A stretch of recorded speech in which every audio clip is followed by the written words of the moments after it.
One week before Christmas, I caught my family plotting to shame me in front of everyone and then kick me out. So, I changed my plans. On December 24th, Mom called, "Where are you?" I laughed and advised not to wait for me at the catering. Imagine pouring your heart and soul into proving your worth to the very people who are supposed to love you unconditionally. Now, imagine walking into their home, filled with hope, only to discover they're meticulously planning to publicly humiliate you and erase your presence from their lives, all on Christmas Day. Can you even fathom that kind of betrayal?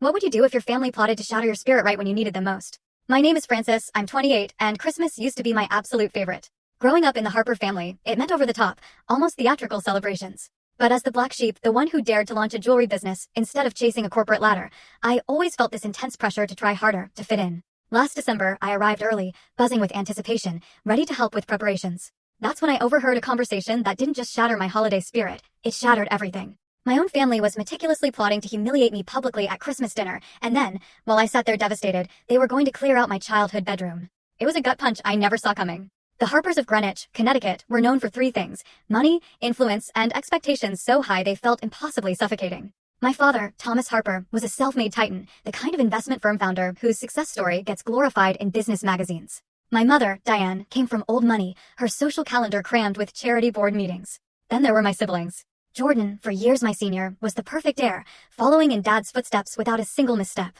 Amanda, 2 years older than me, became the corporate attorney our parents would casually brag about at their country club gatherings.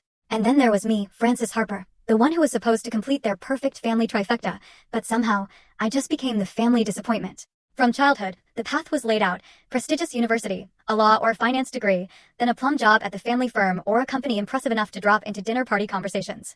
I did my part. I dutifully went to Columbia University. But during my sophomore year, I took a metalworking class as an elective. And something just clicked. For the first time, I felt truly alive, creating something tangible with my own hands. By senior year, instead of law school applications, I was selling my handcrafted jewelry at campus events. The family reaction was swift and brutal. My father refused to speak to me for 3 months. My mother, bless her heart, immediately started scheduling informal meetings with family friends who happened to be law firm recruiters. My siblings?